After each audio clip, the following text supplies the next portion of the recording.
नमस्कार। सेहत से जुड़े हमारे खास कार्यक्रम हेल्थ गुरु में स्वागत है आप सभी का। हम सब के लिए सबसे बड़ा धन होता है निरोगी काया, और इस धन को हम हर दिन धुएं में उड़ा रहे हैं और इसके बदले हमें तोहफे के तौर पर मिल रहा है गंभीर रोग। बावजूद उसके हम सचेत नहीं होते और इस बात को ध्यान में रखते हुए हर साल विश्व तंबाकू निषेध दिवस मनाया जाता है, जिसका मकसद ही यही होता है कि तंबाकू के खतरे के बारे में दुनिया भर में जागरूकता फैलाई जाए। WHO के मुताबिक आपको बता दें, हर साल 80 लाख से ज्यादा लोग तंबाकू के सेवन की वजह से अपनी जान गंवा देते हैं। ज्यादा नशे की लत कई तरह के कैंसर के खतरे को बढ़ाने के अलावा आपके दिल, श्वसन, स्वास्थ्य को बुरी तरीके से नुकसान पहुंचाता है। यहाँ तक कि जो लोग स्मोक नहीं भी करते लेकिन पैसिव स्मोकिंग के शिकार होते हैं, उनकी सेहत पर भी ये उतना ही बुरा असर डालता है।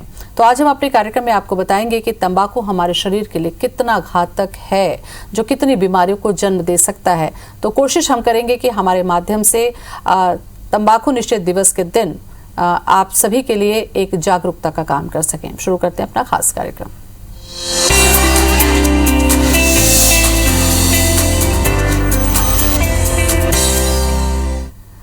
तंबाकू का जैसे ही जिक्र आता है तो सबसे पहला सवाल यही आता है कि क्या तंबाकू से कैंसर होता है। जी हाँ, और कैंसर के मरीज लगातार बढ़ रहे हैं। तो इन दोनों के बीच में आखिर क्या संबंध है, इसकी जानकारी देने के लिए आज हमारे साथ स्टूडियो में मौजूद है सर्जिकल ऑन्कोलॉजी डॉक्टर मऊ राय। डॉक्टर मऊ, सबसे पहले तो बहुत बहुत स्वागत है आपका। नमस्ते डॉक्टर मऊ, सबसे पहला आज आपसे जो मुलाकात का ये कार्यक्रम हमने रखा, उसका मकसद यही था कि जो कैंसर के मरीज लगातार हम देख रहे हैं कि आज लंबी तादाद में बढ़ते जा रहे हैं, हर दिन ऐसे केसेस डायग्नोस हो रहे हैं। विश्व तंबाकू निषेध दिवस आखिर क्यों मनाया जाता है और कैंसर के लिहाज से आप इसको कैसे देखते हैं? जी, विश्व तंबाकू निषेध दिवस हर साल 31 मई को मनाया जाता है। हर साल WHO वर्ल्ड हेल्थ ऑर्गेनाइजेशन उसके लिए एक थीम रखता है। जैसे कि इस साल का थीम है प्रोटेक्ट द एनवायरनमेंट। हम सब जानते हैं कि तंबाकू सेवन कितना हानिकारक है। एक तो हमारी सेहत के लिए, क्योंकि ना ही इसका रिलेशन सिर्फ कैंसर से है, लेकिन ये हमारे बॉडी के अलग अलग ऑर्गन्स में दुष्प्रभाव करता है। जैसे हम शुरुआत करें ब्रेन से, तो ये स्ट्रोक का रिस्क बढ़ाता है। हम मुंह की ओर आए तो ये ओरल कैंसर का रिस्क बढ़ाता है और गले के कैंसर का रिस्क बढ़ाता है। जो स्मोकिंग करते हैं उनसे फेफड़ों के कैंसर का, पेनक्रियाज के कैंसर का, कोलोन कैंसर और गर्भाशय मुख के कैंसर का रिस्क बढ़ता है। और हार्ट में ये ब्लड प्रेशर, हार्ट का जो दुष्प्रभाव है वो ब्लड प्रेशर बढ़ाता है, कोरोनरी आर्टरी डिजीज और हार्ट अटैक करता है। इवन आँख की भी बीमारियां करता है। तो ऑलमोस्ट ये बॉडी के हर ऑर्गन में दुष्प्रभाव करता है। हम सब जानते हैं कि तंबाकू सेवन की वजह से विश्व भर में 80 लाख मौतें हो रही है। ये एक बहुत बड़ा आंकड़ा है। और जो लोग सेवन नहीं भी करते हैं, जो सेकेंड हैंड स्मोक को एक्सपोज रहते हैं, जो पैसिव स्मोकिंग को एक्सपोज रहते हैं, उनके भी जो मौत के आंकड़े हैं वो भी काफ़ी चौंकाने वाले हैं। 6 लाख लोग इसकी वजह से अपनी जान खो बैठते हैं। तो ये काफ़ी सीरियस मैटर है और इसीलिए ये बहुत इम्पॉर्टेंट है कि हम जनता को तंबाकू सेवन के दुष्प्रभावों के बारे में जागरूक करें। और ये विश्व भर में वर्ल्ड नो टबैको डे के हिसाब से एक जागरूकता अभियान चलाने के लिए मनाया जाता है। बिल्कुल।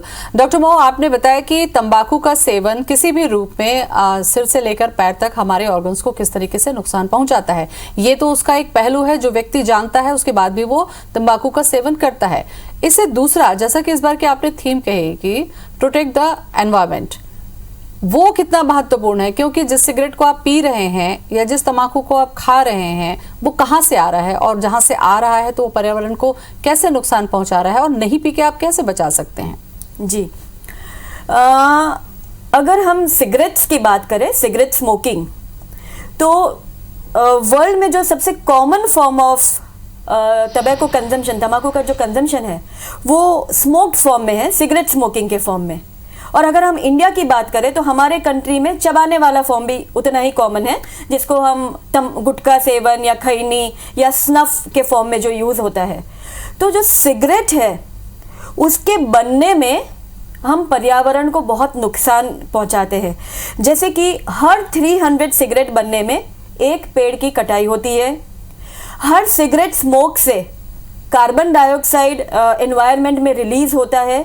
तो वो अगर हम विश्व भर में स्मोकिंग की बात करें तो millions of tons of carbon dioxide emission environment में हो रहा है, और मिलियंस ऑफ टन्स ऑफ पानी सिगरेट को बनाने के लिए यूज होती है। तो इस तरीके से पानी का रिसोर्स हम डिप्लीट कर रहे हैं। हम एनवायरनमेंट को carbon dioxide, carbon monoxide emission और बेंजीन जैसे खतरनाक केमिकल से प्रदूषित कर रहे हैं, और हम पेड़ को भी काट रहे हैं, जिसकी वजह से एनवायरनमेंट और प्रदूषित ही होता जाएगा और बारिश होने में भी प्रॉब्लम होगी। तो इसकी बहुत सारे दुष्प्रभाव है, सिर्फ इंसान के शरीर पर और उसकी सेहत पे दुष्प्रभाव नहीं है, उसकी फैमिली उसको खो देती है तो वो लोग भी उतने अफेक्ट होते हैं, एक समाज पर भी उसका असर पड़ता है, और एनवायरनमेंट तो प्रदूषित हो ही रहा है, जिससे पूरे इंसान के ऊपर इसका असर आएगा। डॉक्टर मो, जैसा कि आपने बताया कि केवल नुकसान ही नुकसान है। आप देखिए, प्रकृति का नुकसान है, पानी का नुकसान है, पैसों का नुकसान है,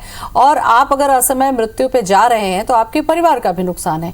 इतना सब कुछ जानने के बावजूद आपको क्या ऐसा कारण लगता है एज ए कैंसर सर्जन कि एक व्यक्ति नशे की लत को छोड़ नहीं पाता, वो सिगरेट पीना छोड़ नहीं पाता? क्या ऐसा कारण देखते हैं आप? जी, एक्चुअली जब नशा कोई शुरू करता है तो वो एक शौकिया तौर पर या अपने पीयर प्रेशर में, अपने फ्रेंड्स के प्रेशर में वो शुरू करते हैं। लेकिन इसमें जो तंबाकू में जो निकोटिन है वो इतना एडिक्टिव सब्सटेंस है कि जब एक बार नशा शुरू हो जाता है तो उसको क्विट करने के लिए एक बहुत हैवी कमिटमेंट लगता है, एक पर्सनल कमिटमेंट लगता है, फैमिली मेंबर्स का भी एक कमिटमेंट लगता है कि इनको हमको छुड़ाना है इस आदत को। तो ये कमिटमेंट एक आदमी उसको क्रिएट नहीं कर पाता है, जिसकी वजह से वो लत में और उतरता जाता है और छोड़ नहीं पाता है। बिल्कुल। और हमारी आज के कार्यक्रम की कोशिश डॉक्टर मो यही है कि आज के दिन ही अगर कोई संकल्प ले ले तो शायद इस लत से वो बाहर आ जाए। सवाल यहाँ पर एक और उठता है कि अगर इस तरीके की लत आपके पास में है, क्योंकि टीनेजर्स का आंकड़ा प्रोग्राम से पहले हमने डिस्कस किया कि बहुत कम एज से बच्चे शुरू कर रहे हैं आजकल स्मोकिंग। एक लंबे समय तक स्मोक करने के बाद मान लीजिए संकल्प लेकर उसने छोड़ दिया, तो अपने आप को कितना सेफ कर पाता है आने वाले समय में गंभीर बीमारी से? जी, लंबे समय के सेवन के बाद हम सब जानते हैं, देखिए तंबाकू में एक कंटेंट होता है नाइट्रोसामाइन, जो कि एक कार्सिनोजेनिक एजेंट है। कार्सिनोजेनिक यानी ये डीएनए डैमेज करता है और ये डायरेक्टली कैंसर करने में मददरूप हो जाता है। तो और निकोटिन जो है वो खुद से एक एडिक्टिव सब्सटेंस है। इसकी वजह से जब एक कोई भी आदमी जब उसको शुरू करता है तो उस लत से वो पीछे नहीं हट पाता है आसानी से। और मैं आपका क्वेश्चन एक बार वापस से पूछना चाहूंगी कि बिल्कुल, कि जोखिम कितना रह जाता है? मान लीजिए उसने छोड़ दिया जी, हमारी कोशिश ये है कि वो लत से बाहर आ जाए, लेकिन कई बार ये होता है कि छोड़ देने के बाद भी 8-10 साल के बाद देखते हैं तो बोलता है कि अरे हमने तो छोड़ दिया था फिर भी हमें ये बीमारी हुई। तो क्या इसका असर लंबे समय तक होता है? जी, इसका असर लंबे समय तक होता है क्योंकि ये डीएनए डैमेज करता है। लेकिन कुछ ऑर्गन्स में, जैसे खांसी है, दमे की बीमारी है, तो नशा, ये तंबाकू का नशा छोड़ने के ऑलमोस्ट 1 से 9 महीने के अंदर ही इसमें हमको सिम्टम्स कम होने शुरू हो जाते हैं। हार्ट का रिस्क अगर हम बोले तो 10 साल के बाद एक माने वो जो नशा करता है वो और छोड़ देता है तो 10 साल के बाद वो एक नॉर्मल पर्सन की तरह अपनी जिंदगी बिता सकता है। और कैंसर में हम बोले तो वो रिस्क ऑलमोस्ट 30 to 50% ही कम होता है, 100% वो कम नहीं होता है। बिल्कुल।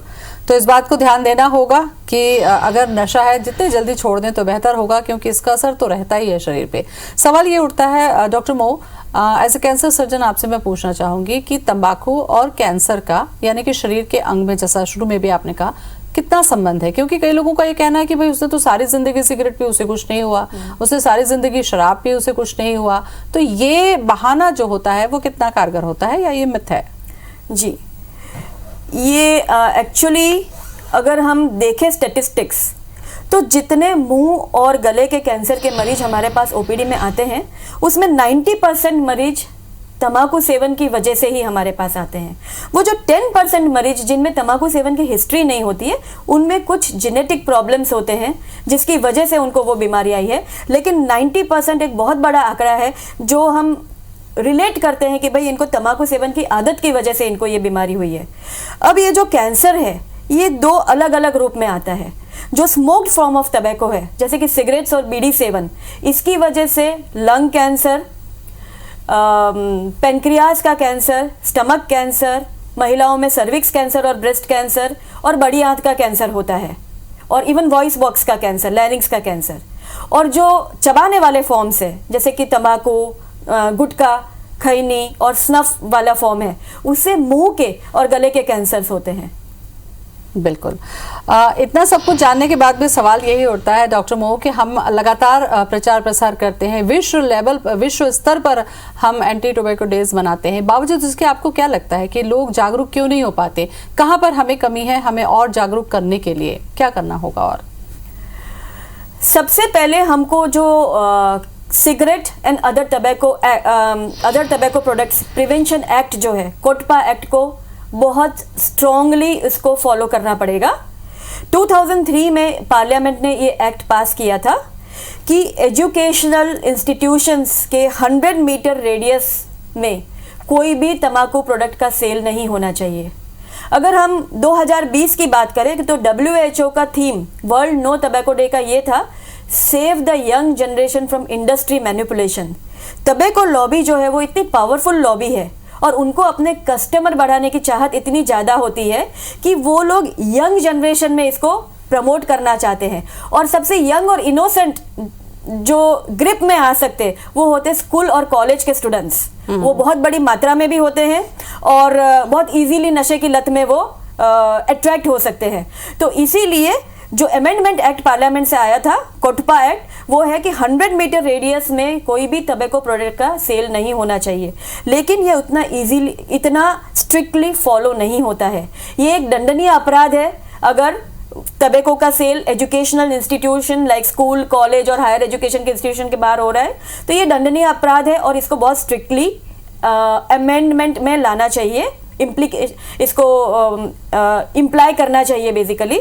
और दूसरी चीज़ ये है कि पब्लिक प्लेसेस में ये लोग जो तंबाकू सेवन करके जो थूकते हैं, जिससे एनवायरनमेंट प्रदूषित हो रहा है, स्मोकिंग करते हैं, इवन ये भी कोटपा एक्ट में था कि कोई भी पब्लिक प्लेस में स्मोकिंग नहीं होनी चाहिए। जैसे हम सब जानते हैं कि ट्रांसपोर्ट्स में, चाहे वो बस हो, रेलवे हो या एयरपोर्ट हो या हॉस्पिटल हो, कोर्ट्स हो, जो भी पब्लिक प्लेस है, ऑडिटोरियम्स है, मॉल है, कहीं पर भी पब्लिक प्लेस में स्मोकिंग नहीं होनी चाहिए। उसके लिए एक अलग आउटलेट्स होने चाहिए ताकि सेकेंड हैंड स्मोक को जो सेवन नहीं भी करता है, वो जो दुष्प्रभाव में आ जाता है, वो उनको असर न पड़े। बिल्कुल। इसके अलावा डॉक्टर मऊ, अगर तंबाकू सेवन कोई व्यक्ति कर रहा है, ठीक है, उसको कैंसर नहीं हुआ, बहुत अच्छी बात है, लेकिन कैंसर की भयावहता या कैंसर की गंभीरता कितनी खतरनाक हो सकती है? चूंकि आप सर्जन हैं, ऑन्को सर्जन, मुझे लगता है कि इस बारे में आप बताइए। तो क्या पता कई बार होता है कि भय से भी व्यक्ति, डर से भी व्यक्ति इस लत से बाहर आ जाए, तो हमारे लिए ये भी एक मैसेज होगा।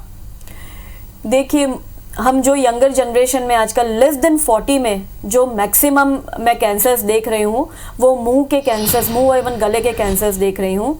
और क्योंकि ये लोग काफ़ी यंग एज से तंबाकू सेवन की शुरुआत करते हैं, काफ़ी यंग जनरेशन में ये कैंसर्स आ रहे हैं और इसमें काफ़ी बड़ा ऑपरेशन करना पड़ता है। जैसे कि सपोज जबान का कैंसर हुआ या गाल का कैंसर हुआ, तो 1 सेंटीमीटर दूर जाके उस एरिया को निकालना, गले की गुठलियों का ऑपरेशन करना, फिर प्लास्टिक सर्जरी करके उसको प्रॉपरली रिकंस्ट्रक्ट करना ताकि चेहरे के ढांचे में कोई खराबी ना दिखे। ये एक बड़ा ऑपरेशन होता है। सिर्फ बड़ा ऑपरेशन नहीं, मरीज को उसके बाद रेडिएशन यानी सिकाई भी लेनी पड़ती है। और इतना करने के बावजूद भी जिस स्टेज में हमारे पास मेनली कैंसर्स आते हैं, वो स्टेज 3 और स्टेज 4A में पेशेंट्स कैंसर लेकर आते हैं। इसमें हमको जो 5 ईयर सर्वाइवल होता है, वो 50% पेशेंट्स को 5 ईयर अच्छा सर्वाइवल मिल जाता है और बाकी 50% को बीमारी वापस आती है या बीमारी फैल जाती है। तो ये एक बहुत ही खतरनाक आंकड़ा है, इसको बहुत सीरियसली लेना चाहिए अपनी सेहत को। बिल्कुल। और इन आंकड़ों को बताने के पीछे हमारा मकसद भी यही है कि क्या इन आंकड़ों की वजह से आप सचेत नहीं हो सकते? हो सकता है कि अगर आपको ये बीमारी नहीं है और आगे ना हो तो क्यों ना इस लत को छोड़ दिया जाए। डॉक्टर मऊ, हमने ये चर्चा की थी कि जो मरीज स्टेज 3 स्टेज 4 तक पहुंचते हैं। कई बार तो ये बीमारी पता ही नहीं चलती और ये खतरनाक होता है। ऐसे ही अगर ये लत जो होती है वो 1-2 दिन में नहीं लगती, 8 से 10 साल में लगती है। आपको लगता है कि जिस समय ये लत लग रही होती है, स्कूल है, कॉलेजेस हैं, जहाँ पर पेरेंट्स से छुप कर जो बच्चे हैं वो इस दिशा में बढ़ रहे हैं, आपको लगता है ये बहुत सेंसिटिव है जहाँ पर हम तंबाकू सेवन से अपने बच्चों को बचा सकते हैं, एक गंभीर बीमारी में जाने से रोक सकते हैं? जी, एज अ पेरेंट मैं ये कहना चाहूँगी कि हमको हमारे बच्चों को भी अवगत करवाना चाहिए तंबाकू के दुष्प्रभावों के बारे में। और सेकेंडली हमको बच्चे के साथ उस तरीके से घुल मिल के रहना चाहिए और हमारा रिलेशन ऐसा होना चाहिए कि सपोज वो पीयर प्रेशर में आ रहे हैं किसी गलत आदत में पड़ने के लिए, तो वो आके अपने पेरेंट्स के साथ शेयर ज़रूर करें ताकि हम उनको उस बात की सलाह दे पाए, सही और गलत के बीच में सलाह दे पाए। बिल्कुल। और जिन लोगों में ये लत है डॉक्टर मो, जिन्होंने अभी तक छोड़ा नहीं है या छोड़ने की कोशिश नहीं कर रहे हैं और उनको लगता है कि ऐसी गंभीर बीमारी ना हो, तो सबसे पहले तो उन्हें क्या करना होगा अगर वो अभी तक छोड़े नहीं हैं? उसके साथ अपने लाइफ स्टाइल या जांच, क्या प्रिकॉशन रखें वो कि कम से कम उनको ये पता रहे कि हाँ अभी उनको कोई गंभीर बीमारी नहीं है? देखिए, सबसे पहले तो मैं यही कहूँगी कि उनको वो नशा छोड़ना चाहिए, क्योंकि नशा छोड़ने के बाद हम काफ़ी तंबाकू के दुष्प्रभावों से बच सकते हैं। और दूसरा जो है कि अगर हम खुद से अपने कमिटमेंट से नशा को छोड़ने में नाकामयाब होते हैं तो हम साइकियाट्रिस्ट की मदद ले सकते हैं। डी एडिक्शन सेंटर्स अवेलेबल है जहाँ पे जाके हम नशा मुक्त हो सकते हैं। Nicotine chewing gums, nicotine patches available है जो कि अप्लाई कर करके ग्रेजुअली तंबाकू के नशे से हम मुक्त हो सकते हैं। और दूसरा है कुछ रिलैक्सेशन के तरीके हमको निकालने चाहिए, मेडिटेशन करना चाहिए, ताकि ये जो डेली लाइफ के स्ट्रेस है और जिसकी वजह से हमको ऐसा लगता है कि चाहे स्मोकिंग करके या तंबाकू चबाने से हम डिस्ट्रेस हो सकते हैं, तो हम अपने माइंड को भी उस लेवल पर ले जाए कि ये जो डेली वाले जो स्ट्रेस है उसके लिए हमको उसको कम करने के लिए हम अपने माइंड को मजबूत बनाए, रादर कि हम नशे की आदत में डूब जाए। बिल्कुल। विश्व तंबाकू निषेध दिवस मनाया जाता है हर साल। डॉक्टर मो, आपको लगता है कि विश्व स्तर पर इसके बारे में चिंता करने की जरूरत है अगर पर्यावरण को बचाना है, अगर व्यक्ति को इतनी गंभीर बीमारी में जाने से बचाना है? यही एक मकसद आपको लगता है कि आज के दिन का है?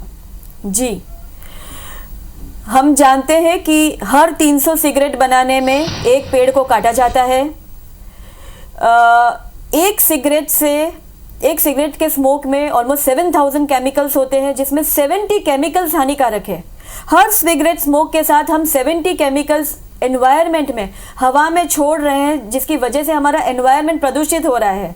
और मिलियंस ऑफ टन्स ऑफ पानी सिगरेट बनाने के लिए यूज होता है।